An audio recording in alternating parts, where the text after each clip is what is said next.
micro-organismos, né? Na nossa microbiota existem micro-organismos. A gente tem microbiota intestinal, a gente tem microbiota vaginal, a gente tem microbiota oral, né? Que são locais do nosso corpo onde há uma grande concentração de bactérias. Como eu disse a vocês, a gente é composto por água, proteína e bactéria. Certo? A gente tem mais bactérias no nosso corpo do que células. Então, o que foi descoberto aqui nesse artigo de Hahnemann? Que ele adicionou aqui, cadê que eu estou vendo aqui, ó? Microbioma polimórfico, que ao redor do tumor pode haver, na verdade, uma microbiota, que são bactérias que estão ali auxiliando esse tumor a sobreviver, regulando pH, produzindo toxina, enganando o sistema imunológico. Então, a gente vê que é um negócio especial, assim, altamente especializado, né? Elas vão evoluindo para a nossa destruição e conhecer, né, esses hallmarks é de extrema importância para que a gente consiga desenvolver terapias específicas, certo? Finalmente, vamos à quimioterapia, tá? Falar um pouquinho das terapias, como é que a gente trata esse bendito, vou lhe falar uma lei. A gente tem várias abordagens terapêuticas para o câncer, tá bom? A gente tem a cirurgia, né, dependendo do tecido, dependendo do nível, né, do tamanho do estadiamento, a gente pode fazer a cirurgia. A gente tem a radioterapia, que é a emissão de radiação naquele tecido, muito comum em câncer de tireoide, por exemplo, que a gente consegue isolar bem direitinho a área para fazer essa radioterapia. A gente tem a imunoterapia, que são terapias voltadas para o sistema imunológico. A gente administra anticorpos que vão ali carregando os antígenos para aquela proteína específica, como eu falei, por exemplo, da proteína HER2 do câncer de mama. Então, a gente tem um anticorpo, né, que é uma célula imunológica, carregando o antígeno para matar aquele tipo de célula. Então, a gente chama isso de imunoterapia.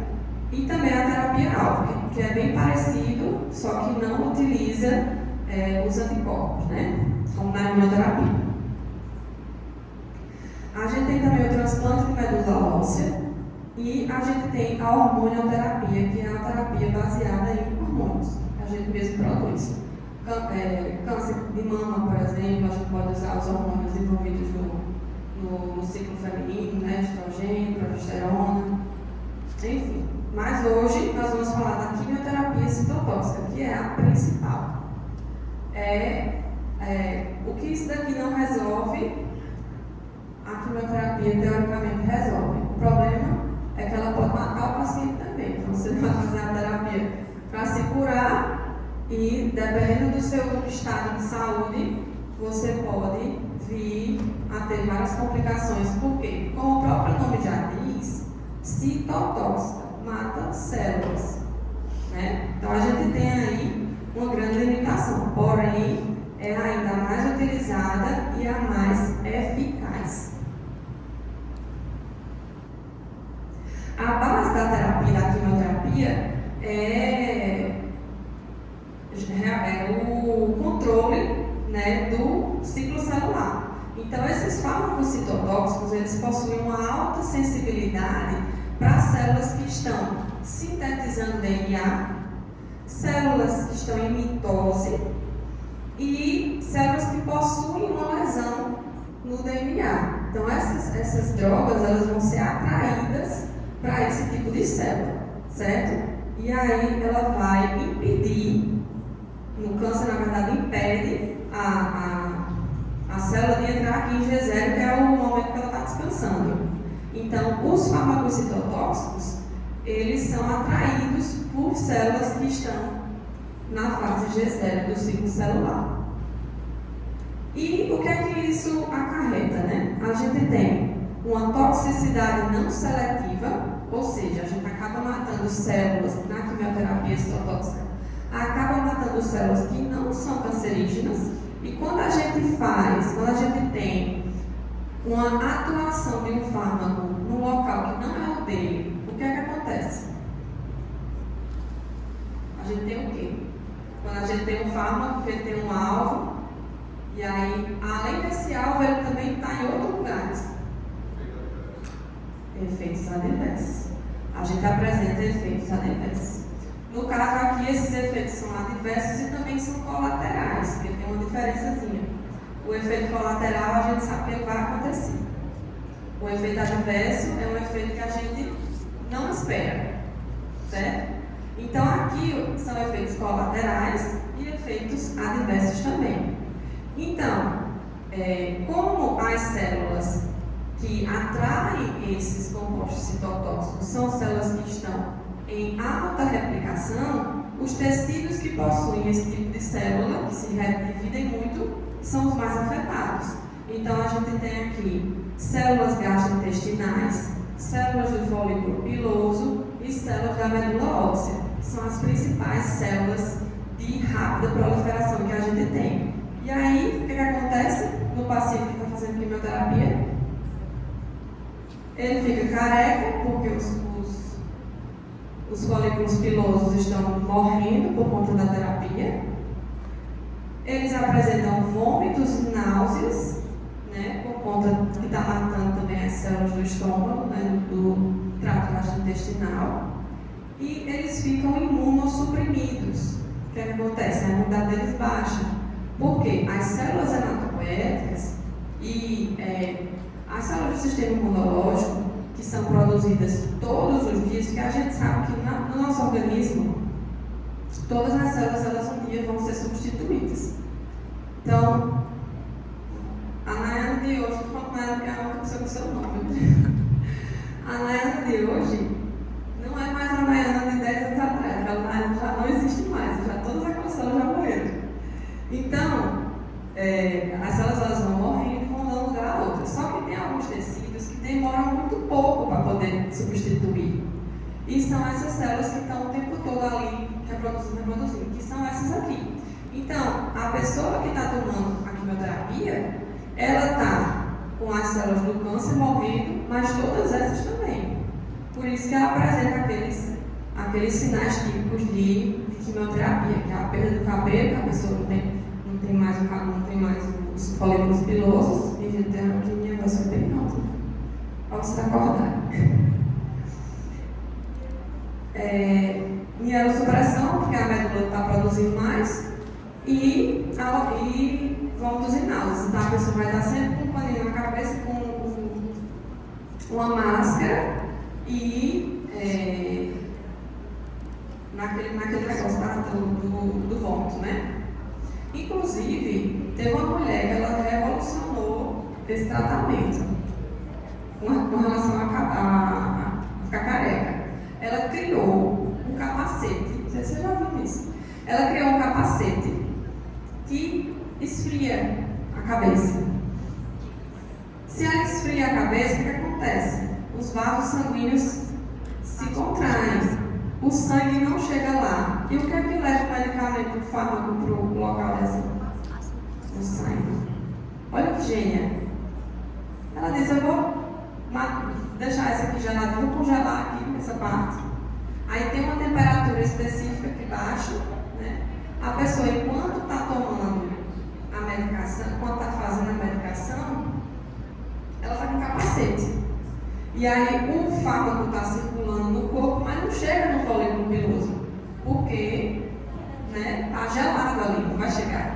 E a pessoa não perde esse cabelo, não é, minha gente? A gente não sabe. Um negócio simples, né? Físico. Enfim, e aí é por isso que a gente também tem que conhecer todos os efeitos colaterais de um fármaco, para a gente saber como combater esse efeito colateral, né? E a quimioterapia é aplicada em ciclos que consistem na administração de um ou mais medicamentos, né? Seja por dia, seja por semana, por quinzena, de 3 em 3 semanas, 6 em 6 semanas. E esses ciclos eles permitem essa distribuição progressiva em diferentes fases do ciclo celular, certo? E também esses intervalos, não sei se já acompanharam alguém que está fazendo quimioterapia, espero que não, mas existe um intervalo para a aplicação dessas doses, porque a pessoa precisa ter um tempinho para se recuperar, né? Não tem como fazer uma terapia contínua se a célula da pessoa está morrendo. Então eu tenho que dar ali um tempo para as células do organismo se recuperarem para poder fazer um novo ciclo até o câncer ser eliminado.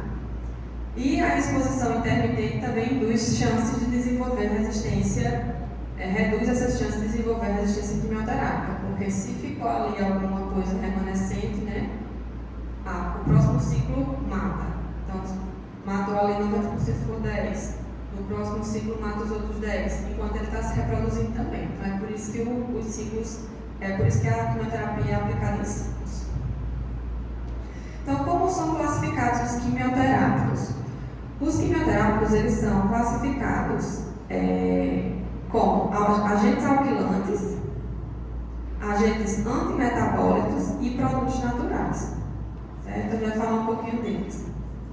Primeiro, sobre os agentes alquilantes. Os agentes alquilantes, eles foram descobertos após a Primeira Guerra Mundial, que foram substâncias usadas pelos alemães para matar as pessoas asfixiadas, com queimaduras na pele, nos olhos, que era o gás de mostarda. Então, a pessoa jogava um gás de mostarda, essa substância provocava todos esses sintomas, né? A pessoa morria. Então, depois, essa substância foi estudada, esse gás de mostarda foi estudado para ver como era que ele matava essas células e se poderia ser utilizado na quimioterapia para tratar uma doença que a gente precisasse matar aquelas células. Então, os agentes alquilantes foram os primeiros agentes citotóxicos a serem analisados em ensaios clínicos, né? O que é um ensaio clínico? Você pega uma pessoa, ou duas, ou várias, ou milhares, e vai aplicar aquela terapia nessa pessoa para ver se tem efeito ou não, certo? E aí eles fizeram a aplicação tópica em pessoas e observaram a regressão de tumores penianos em animais, né? E em 1942 começou a era moderna na quimioterapia do câncer, que era justamente a época em que os pesquisadores estavam focados na descoberta daquele tipo de agente terapêutico. Vocês sabem que a indústria farmacêutica ela tem épocas, né? Ela tem eras.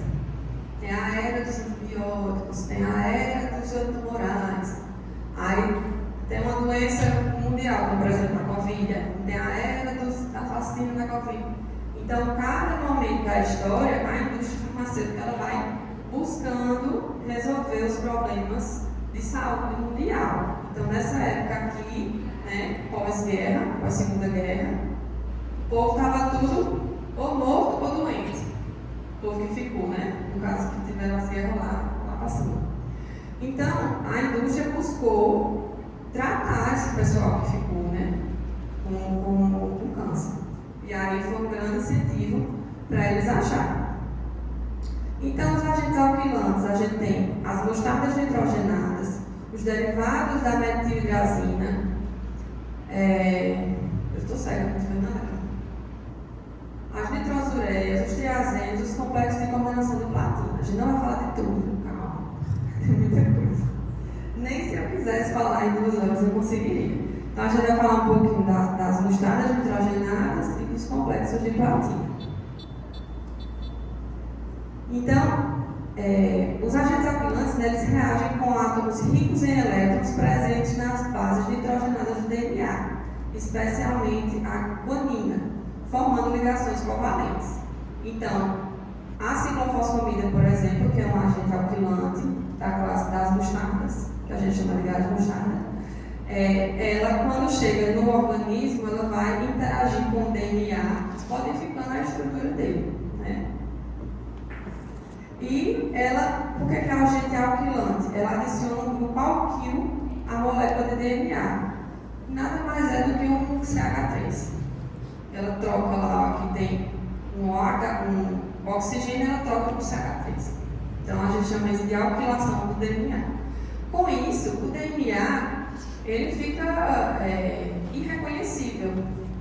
E o que acontece? Os supressores de tumor fazem essa célula estar danificada, vamos matar ela. Então, uma vez que ocorre essa alquilação, ocorre a morte celular devido à degradação do DNA. Olha o que ela faz, ó. Os agentes alquilantes, eles vão fazer ligações cruzadas intrafita ou interfita ou até interhélice. Ou seja, elas formam um emaranhado ali no DNA, fazendo com que aquela célula ela apresente essas modificações e acabe morrendo. E também são mutagênicos e carcinogênicos. Então, imagine, você faz uma terapia que pode causar câncer também no futuro. É triste. Hoje em dia, a ciclofosfamida ela já é bastante conhecida, o seu efeito colateral. Como eu estava dizendo aqui, não é por conta de um efeito colateral que a droga vai deixar de ser utilizada, a droga é um fármaco. Por quê? Se eu conheço o efeito colateral, eu tenho como combatê-lo. Então, descobriram que a ciclofosfamida, quando ela é metabolizada no fígado para ser eliminada, ela é convertida em acroleína. Já ouviu falar em acroleína? Já ouviu falar em acroleína? Vocês da nutrição. Acroleína é uma substância extremamente tóxica produzida no aquecimento de gorduras. Não é isso? Estou certo? Pronto. A batata frita que vocês comem naquele óleo, faz 30 dias que está lá. Extremamente cancerígeno, porque tem muita acroleína. Quando você estiver fritando uma carne, fazendo lá uma fritura, e você vê que o óleo ele ficou escuro, a acroleína ela é escura. Então, a acroleína é um composto extremamente tóxico, produzido pela combustão de gorduras, que está no grupo 1 dos agentes cancerígenos, ou seja, a gente sabe de certeza, certo? Como 2 e 2 são 4. Então, a acroleína, ela é um metabólito da ciclofosfamida. Vê só. Aí, o que acontece? A acroleína se acumula na bexiga, igual óleo quente, se deposita lá no final da panela do tacho, que a gente não vê, fica lá embaixo, aquele negócio preto. Do mesmo jeito, a acroleína se acumula na bexiga. E ela causa extrema citotoxicidade. A gente, sabendo disso, o que a gente faz? Administra um fármaco chamado Mesna, que vai se ligar a essa acroleína para poder eliminar ela da bexiga. Então, todo mundo que faz uso de ciclofosfamida também faz uso de Mesna, porque é uma terapia conjunta. Se eu sei que vai provocar aquilo, eu vou logo evitar, né? Então, para que não haja imagina você tratar o câncer de pulmão e com uma depois tem o câncer de bexiga, por conta da acroleína, né? Então, já é possível identificar esse tipo de coisa. A gente tem também os agentes alquilantes que são da classe dos complexos de platina, certo? A gente tem a cisplatina como a principal representante dessa categoria, e ela vai fazer uma coisa semelhante às mostardas, que é se ligar aqui ao DNA e induzir a morte da célula por dano desse DNA irreversível. Lembrando que essa ligação é uma ligação que eles fazem covalente. Não é uma ligação que consegue, não tem como desfazer. Então, o corpo não consegue reverter, não consegue tirar essa substância daqui e a célula precisa morrer, senão ela não consegue se replicar.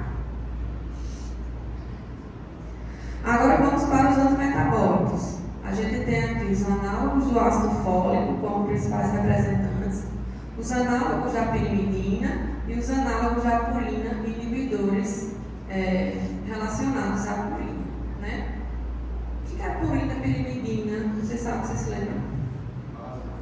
São as bases, estão afiadas, são as bases nitrogenadas, né?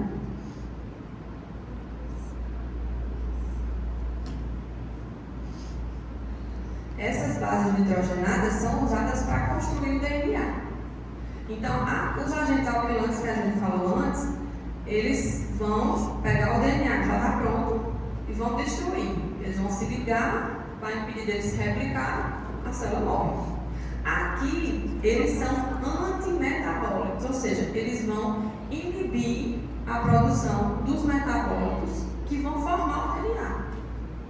Então, imagine, a célula ela quer se replicar, mas ela não tem substrato, ela não tem coisa para ela se construir. Então, se os antimetabólicos vão inibir a produção de purinas, pirimidinas, de ácido fólico, que é um intermediário aí para a produção de algumas bases, não vai ter substrato para formar DNA. Então, a célula vai morrer por falta mesmo de substrato. Certo? Então, aqui, ó, eles agem como substitutos falsos de substâncias naturais que as células usam para construir e reparar o seu próprio DNA e RNA. E aí, ao se inserirem nesse processo, elas sabotam a replicação e o crescimento celular, levando à morte dessas células. Então, eu vou aqui impedir a síntese. Certo? Se naquele outro, nos agentes alquilantes, a gente impediu a divisão celular, porque o DNA e o RNA não tem como se dividir, aqui a gente vai impedir a síntese. Né? Então, a gente tem os análogos do ácido fólico e tem como principal representante dos inibidores, dos análogos do ácido fólico, a gente tem o metotrexato, certo? Que, inclusive, o metotrexato é usado para outras coisas. Um dia eu encontrei um amigo meu, ele disse: "Não, tomando metotrexato, eu tenho câncer." Como assim? Ele: "Não, eu tive chikungunya." Aí eu fico: "Não tem nada a ver." Olha, a indústria farmacêutica, ela vai botando as coisas de um lado para o outro e realmente funciona. Se eu não me engano, é para tratar um efeito colateral lá da doença, e ele estava tomando esse medicamento aqui. Não te entendi. Em artrite, né? Pronto. Exatamente. Ele estava tomando porque ele estava com artrite remanescente da chikungunya que ele teve. Então, o metotrexato é um análogo do ácido fólico que ele vai inibir a enzima de hidrofolato redutase, que é a enzima DHFR. Essa enzima ela é responsável por converter o ácido fólico em sua forma ativa, certo? E aí, se eu não tenho ácido fólico, eu não tenho como formar essas bases nitrogenadas, a adenina, a guanina, porque eu não tenho um composto chamado timidilato, certo? Então, aqui é o ciclo do ácido fólico, a timidilato sintase ela é inibida, antes que já é 5FU, estou confundindo aí. Pronto, aqui o metotrexato vai inibir a dihidrofolato redutase, que vai impedir a formação do ácido fólico. E aqui o 5FU, que é outro representante, ele vai inibir a timidilato sintase, que também vai culminar na inibição dessas bases aqui, da formação dessas bases. Porque essas bases elas são substâncias químicas, gente, elas não nascem assim não. Certo? A gente não simplesmente tem elas precisam ser construídas. E aí é nessa construção que entram os antimetabólicos. Eles vão aqui impedir que elas se construam. Certo? E aí a gente tem também os análogos da pirimidina, né, como eu falei do 5-fluoracil, que vai inibir a síntese da citosina, da tiamina e da uracila, que são outras bases nitrogenadas. Alguma dúvida?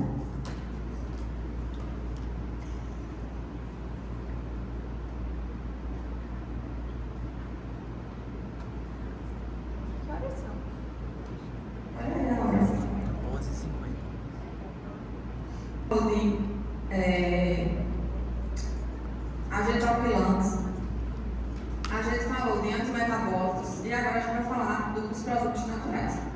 Os produtos naturais, eles têm uma diversidade muito grande de mecanismos. A gente não tem como classificar em grupos certinhos, porque senão ia ficar 50 milhões de grupos. Então, o que a gente fez? Vem de planta, vem de bactéria, vamos chamar de produto natural e vamos colocar aqui.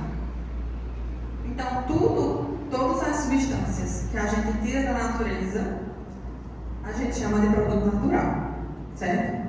E essas substâncias, elas são produzidas ou por plantas ou por micro-organismos, ou então o próprio ser humano, né? A gente tem aí a biotecnologia que utiliza nossas proteínas, nosso DNA para poder fazer medicamentos, mas no geral plantas e micro-organismos, certo?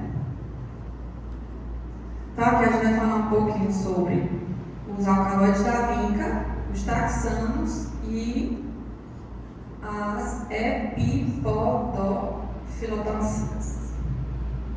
Minha orientadora veio falar na cena bem mais, porque ela disse que o farmacêutico tem que saber falar os nomes dos medicamentos e dos fármacos. Primeira de todas, você já viu essa plantinha aqui? Comum, né? A calçadora de todo mundo tem uma planta dessa. Essa planta, gente, ela produz simplesmente 2 fármacos antitumorais quimiotóxicos extremamente utilizados na clínica da quimioterapia. Aí tira e queda. Na verdade, ela não tem tanta quantidade. O que é que acontece? Ela produz, descobriu-se que ela produz a vincristina e a vinblastina, só que em quantidades muito pequenas. E aí o que a indústria fez? Criou um espaço para produzir toneladas e toneladas dessa plantinha aqui, para poder extrair vincristina e vinblastina. Então, se você fizer um chá, provavelmente você não vai conseguir ter a quantidade suficiente, porque para pegar 1 miligrama você precisa de 1 tonelada. Não é exatamente esse valor, obviamente, mas é essa proporção. Então, precisa de vários quilos, várias toneladas para poder conseguir uma quantidade satisfatória para a utilização. Giovana, por que não sintetiza? Né? Se a síntese é capaz de sintetizar. Olha isso, gente. Olha essa estrutura química. Imagine um químico tentando sintetizar isso. É um trabalho meio difícil. Então, nunca conseguiram sintetizar. Na verdade, conseguiram, mas viram que era muito caro, muito tempo. Era melhor plantar a vinca rosa e extrair dela mesmo. Então, a gente tem aqui a vincristina. A gente tem a vincristina, a vinblastina, são 2 priminhas, irmãs, na verdade. A única diferença é um CH3, que eu não estou nem achando aqui onde é. Mas, enfim, a única diferença entre elas é realmente o CH3. E a gente tem a vinorelbina, que é um alcaloide novo da vinca, que foi descoberto recentemente. Então, como é que esses alcaloides da vinca funcionam? Eles vão agir no DNA? Não vão agir no DNA. Eles vão agir na divisão celular, impedindo esse processo de acontecer. Então, aqui, durante a divisão celular, os microtúbulos, né, que são essas... É como se fosse... o microtúbulo é uma organela da nossa célula que dá estrutura e movimento para a célula, certo? Então, é como se fosse uma teia que promove essa movimentação. Então, durante a divisão celular, precisa ocorrer uma movimentação específica para os polos para poder essa célula se dividir. E essa movimentação, ela é realizada principalmente, obviamente, não só por eles, mas principalmente por esses microtúbulos. Então, o que é que acontece? Os alcaloides da vinca, eles vão impedir esse processo, certo? Aqui, ó, a célula está em divisão, ela está aqui não me lembro, acho que é a anáfase. E aí ela vai, durante a fase mitótica, né, se separar e se transformar em 2 células finas. A vinblastina ou a vincristina, enfim, elas vão impedir a polimerização desses microtúbulos. Não vai ter microtúbulo para poder fazer esse movimento. Então, Se não tem microtúbulo, não tem divisão celular. Se não tem divisão celular, não tem como o tumor crescer.